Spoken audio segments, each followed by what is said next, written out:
د یو ورور سوال کړی دی چې پیریانو کې پیغمبران وو او که نه، پیریانو کې پیغمبران وو او که نه. په دې مسله کې د علماو اختلاف دی. بعضو علماو دا خبره بیان کړې ده چې په پیریانو کې پیغمبران نشتی.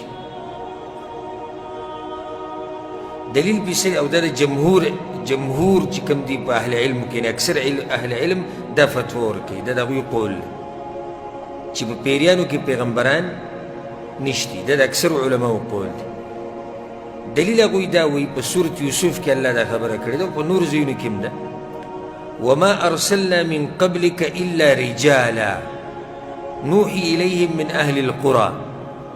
اے پیغمبر نه دي لېږلي موږ ستا نه مخکې مګر سړي د کلیو والو نه، سړي د سړي په انسانانو کې وو. نو دا دلیل دی. امام قرطبي رحمه الله هم خپل تفسیر کې دا ویلي چې دا دلیل شو په دې باندې چې پیغمبران په انسانانو کې دي، پیریانو کې پیغمبران نشته. ها امام ابن کثیر رحمه الله یو خبره ذکر کړې ده چې په پیریانو کې تبلیغ کوونکي، یره ورکوونکي شتي، خو پیغمبران پکې نشتي. دلیل پسې دی سورة الاحقاف کې الله هغه قصه بیان کړې ده چې کله پیغمبر تلاوت کوو پیریان راغلي. تاسو ته به یاد وي طایف نه چې راتلو. بارک الله فیک. یستمعون القرآن، پیریان غوږ کېښودو. فلما حضروه قالوا انصتوا، چې کله راجمع شوي غلي شي، ادب یې وکړو. فلما قضي ولوا الى قومهم منذرین، کله چې پیغمبر صلی الله علیه وسلم تلاوت ختم کو نو دوی لاړو خپل قوم له یره ورکوله. یره ورکوله. امام ابن کثیر وایي د دې نه دا ثابته شوه چې په دوی کې پیغمبران نشتي او یره ورکوونکي شتي، یعنی تبلیغ والا شتي پکې، بیانولو والا شتي، خو پیغمبران پکې نشتي. دویم قول د علماو دا دی چې نه، په دوی کې پیغمبران شتي.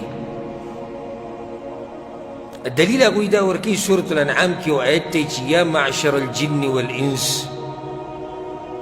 الله به د قیامت په ورځ انسانانو او پیریانو ته دا وایي ای ډلې د انسانانو او د پیریانو، الم یأتکم رسل منکم، آیا نو درغلي تاسو ته پیغمبران ستاسو نه؟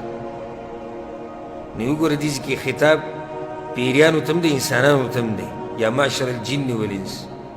نو بیا خو پکې پیریان هم دننه راغلي، مطلب دی چې پیریانو کې پیغمبران شته. خو د دې جواب امام ابن کثیر رحمه الله کړی دی، او خلاصه د هغه جواب دا ده چې الله سبحانه وتعالی خطاب ټولو ته کړی دی،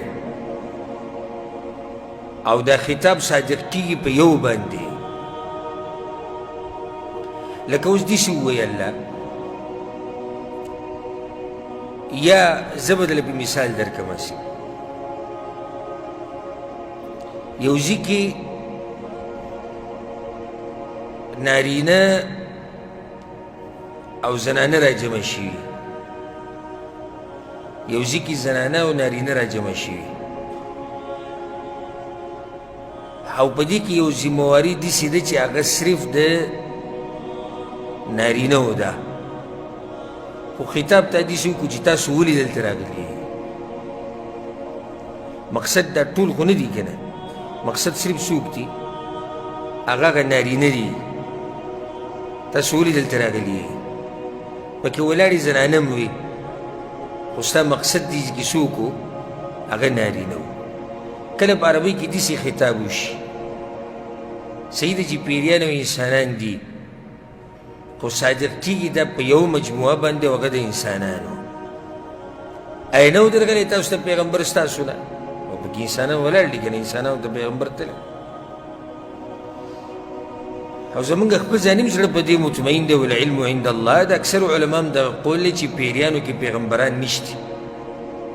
وجه دا دی چې کوم علما چې دا وایي چې پیغمبرانو کې پیریانو کې پیغمبران نشته، د هغوی دلایل واضح دي، او کوم علما چې دا وایي چې او دوی کوم پیغمبران دي په پیریانو کې د هغوی سره واضح دلیل نشته دغه یو آیت ته د هغې علماو جوابات کړي دي والله اعلم